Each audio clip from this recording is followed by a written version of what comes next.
Welcome to Dying Light the Beast, a AAA open-world survival horror set in the beautiful valley of Castor Woods, decades after the zombie outbreak.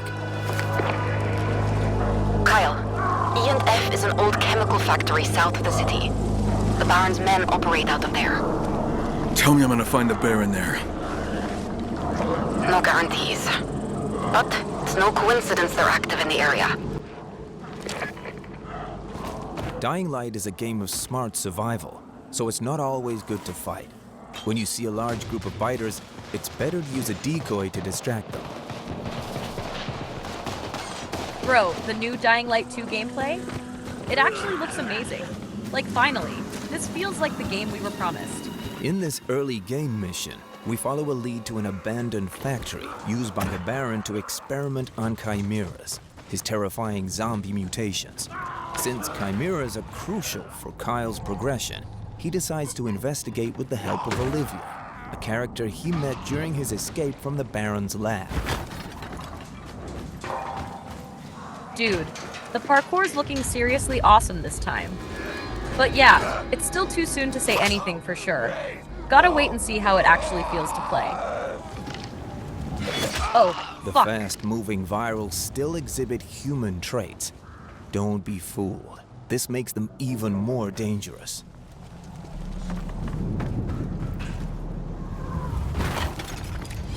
What a jump. I mean, seriously. Wow. Bro, this game's getting way scarier now. It's not just action anymore. It's straight up creepy. Damn, I need to hurry. Time is a crucial element of the Dying Light gameplay, and the setting sun is a warning of the upcoming night, the scariest and most tense part of the experience. Yeah, bro. Time does matter in Dying Light.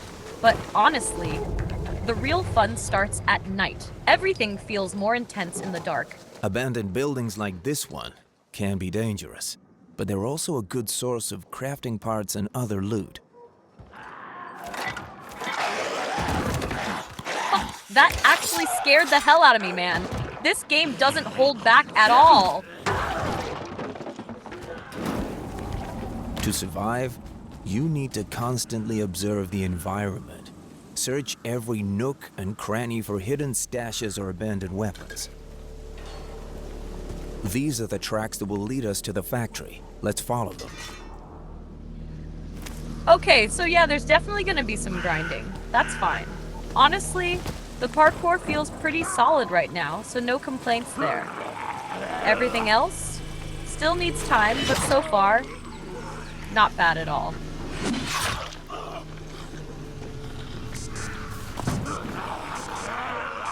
Kyle, it's getting dark. Careful around the night creeps and volatiles. They're hard to dodge in the woods. There should be a safe zone nearby on your route. You might want to use it. The atmosphere is so tense now. You hear one noise and instantly go on alert. But the best part? Running through it all feels amazing. Fast, fluid, and just the right kind of chaos.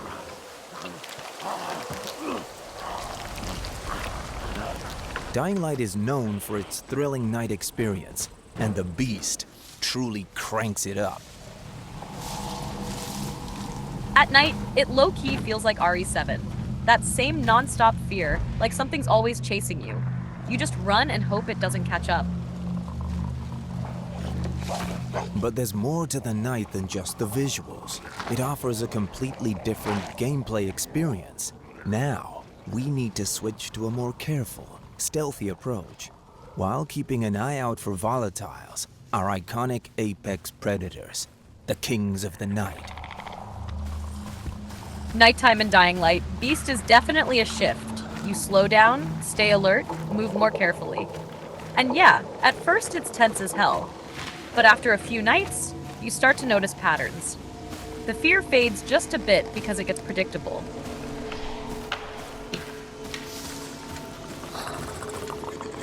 The volatiles communicate between themselves, so if just one sees us, the chase starts. We can't allow this to happen.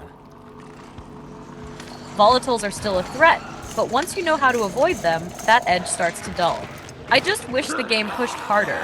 Random AI behaviors, patrols that feel smarter, or moments that catch you totally off guard. It's good, but it could be unforgettable.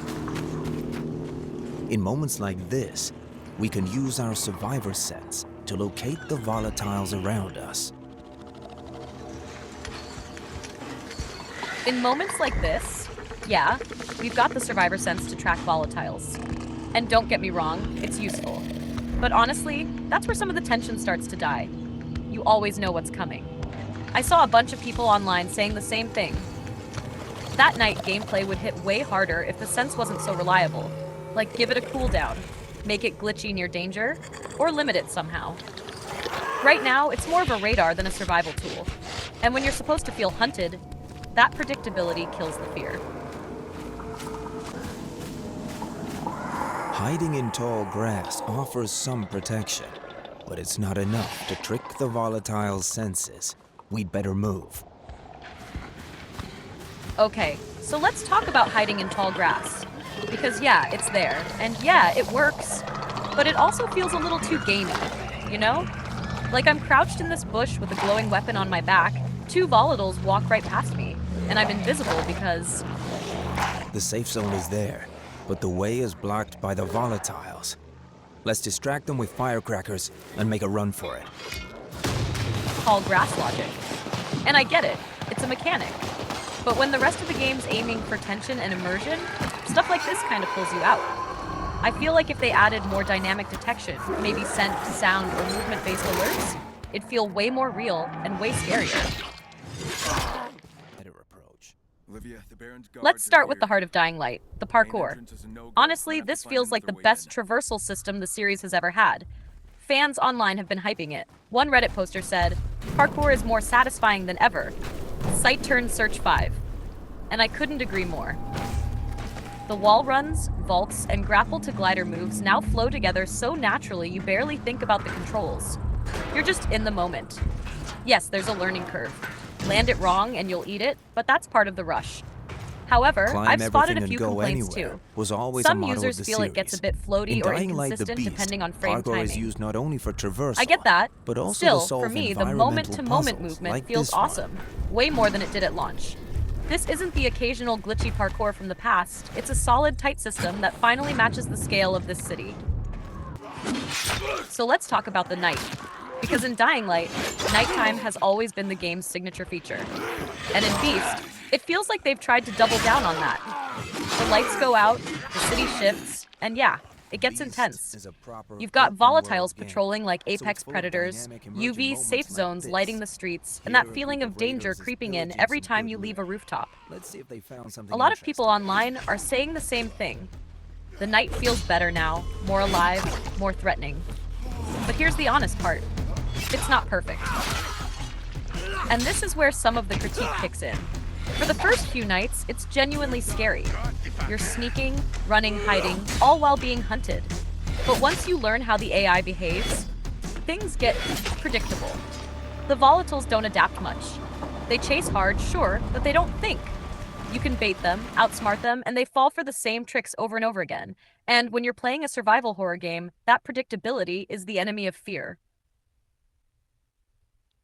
I've seen a lot of discussion online, fans suggesting smarter night systems.